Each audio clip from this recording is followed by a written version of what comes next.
I have kind of a funny story, and the reason I'm going to share it because it speaks to having faith in our work. The book that Carol just described, Poems from a Restless Traveler, I had submitted for a contest, Highland Park Poetry.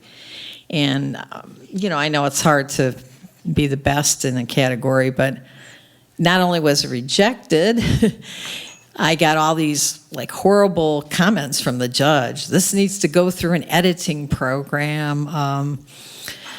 Your book isn't fatally flawed. Oh, that's nice to hear. And I'm serious, it demolished me for, I don't know how long. I put my manuscript in the drawer and I said, I guess it must really suck, because this guy had a lot of books published.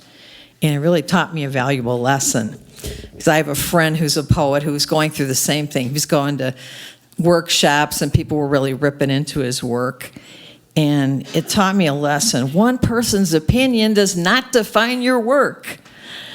Thank you.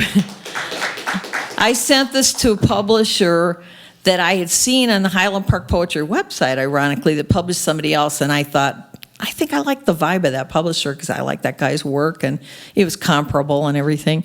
So I sent it, and within 6 days, I had a response that your poems are ready for publication. And not all these crazy directions, just really simple stuff.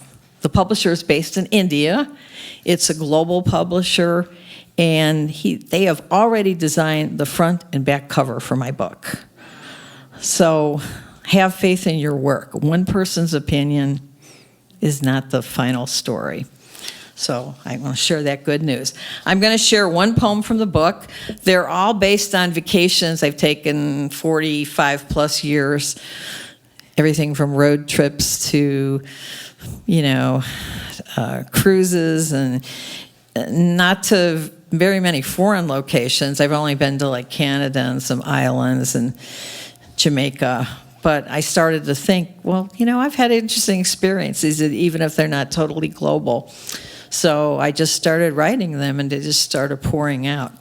This is one of my favorite locales for road trip, the California coast, Highway 1. And it's titled California, USA. I do not mind you are flirty, occasionally shallow. You wander and roam, amble and meander over rocky cliffs along sloping farmlands past crashing waves. You expose your flesh, change the colors of your wardrobe in a hot second. With the precision of your native bird, the condor, you swoop down upon me, push me to the edge of your hairpin turns, your killer inclines, plunging gently into your laughing, murky waves. Thank you.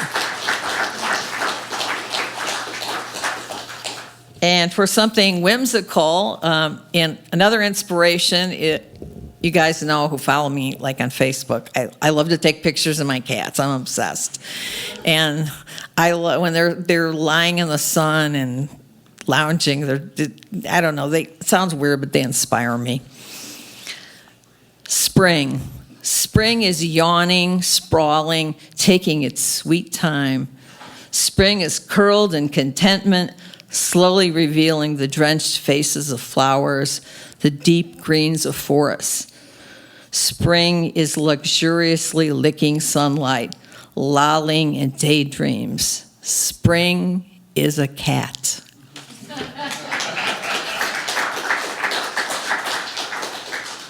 And this one is by request for Diane Welson, who read my book, Democracy Ever Fragile, and she liked this poem.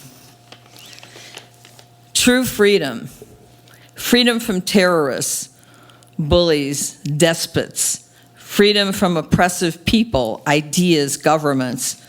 Freedom from gangs, guns, all forms of violence.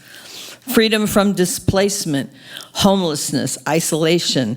Freedom from economic disparity, racial inequality, gender limitations.